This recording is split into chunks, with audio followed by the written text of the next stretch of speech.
Invincible is a comic book slash TV show that has what I would like to call a complicated fandom. From what I can tell, this series has three main factions of fans, so to speak.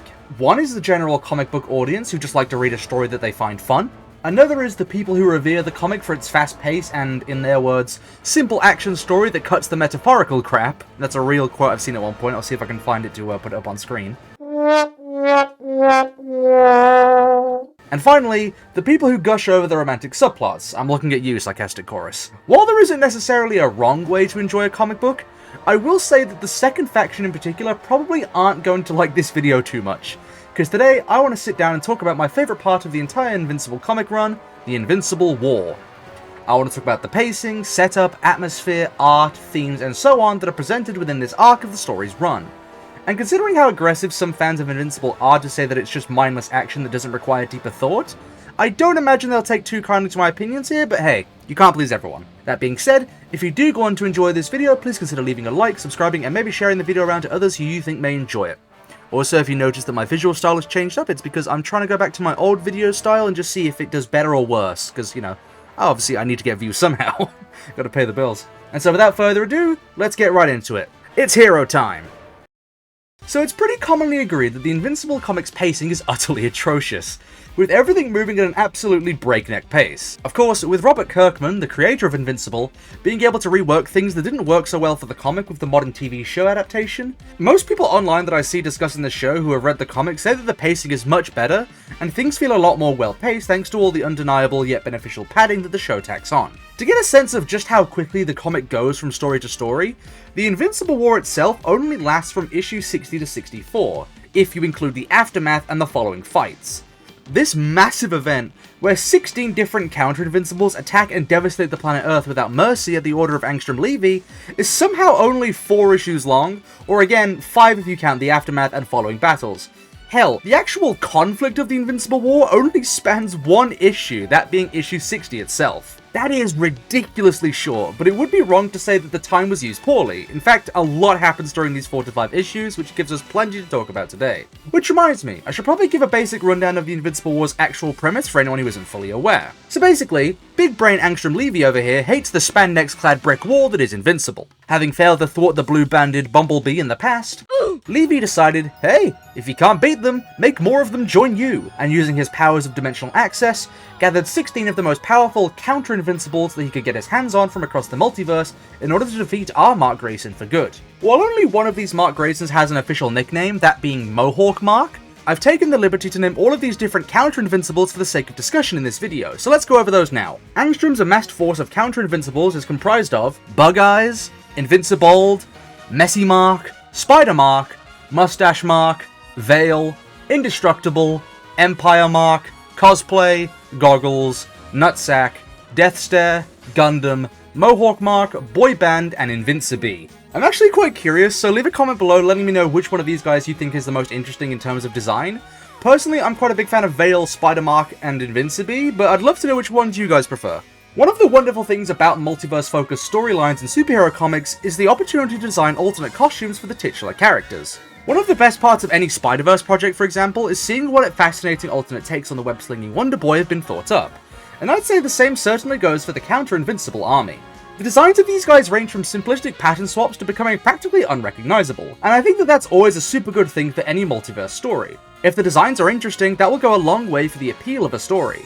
Even if all of these characters are all basically the same thing when you boil them down to just Mark but evil. But even then, not every counter-Invincible is exactly the same in that regard either. Some snapped after their mom died, others snapped after Eve died, some are always corrupt, some still think they're doing the right thing, some enjoy the products provided by this video's sponsor, etc. What makes these guys so interesting is that even though every single one of them fulfills practically the same role in the story, all of them are different in both appearance and personality, even if only subtly.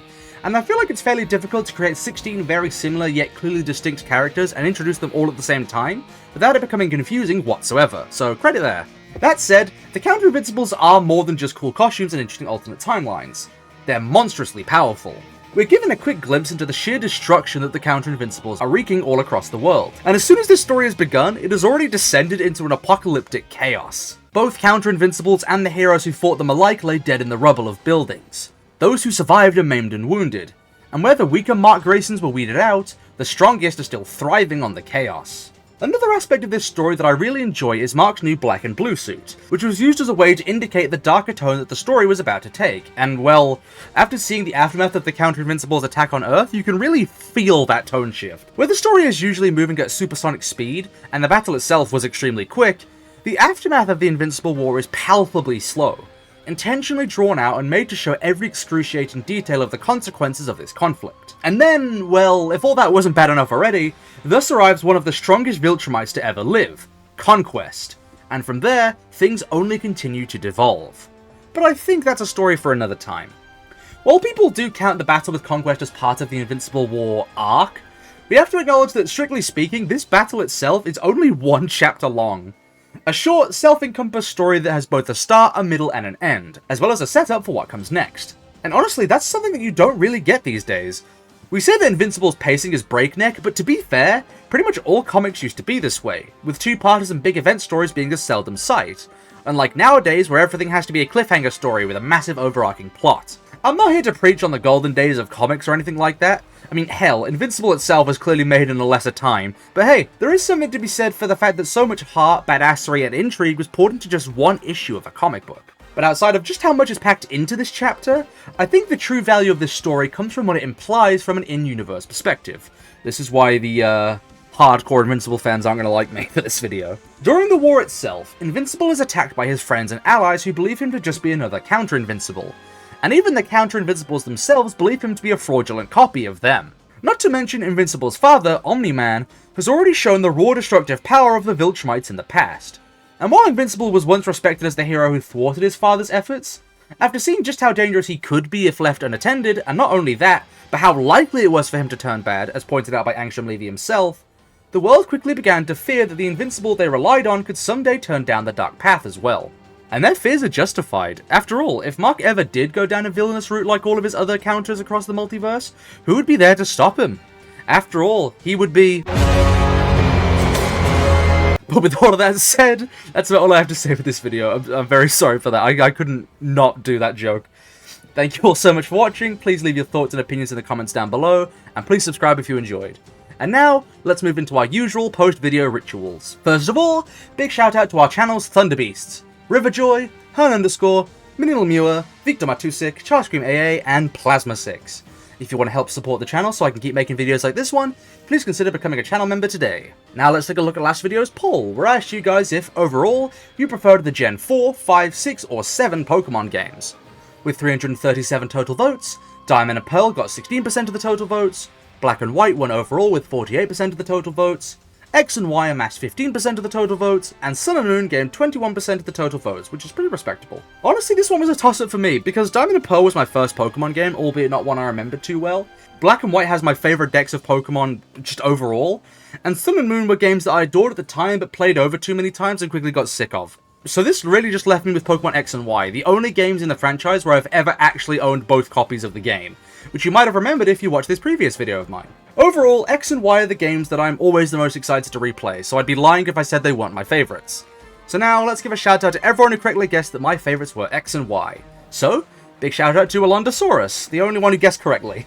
To be fair, a lot of you did guess that my favourite might be Sun and Moon, and like I said, for a time it was, but I managed to make myself dislike it with my repeat plays and constant dealing with the super long cutscenes, so... You're right until you are wrong. So, again, congrats Alondosaurus. And now, let's finish things up by moving into this video's poll. This time, I'm going to ask you guys a question about DC, despite the fact that I was talking about Invincible in this video, which was produced by Image Comics. Gotta keep you on your toes with these polls once in a while, right? So, this video's poll is as follows. Would you rather be a Kryptonian, a Thanagarian, a Tamaranian, or a Martian in the DC universe? Leave a comment below and or on the poll guessing which one I would want to be for a chance to get a shout out in my next discussion video, and with that, I'll be seeing you all next time. Adios, fellow heroes.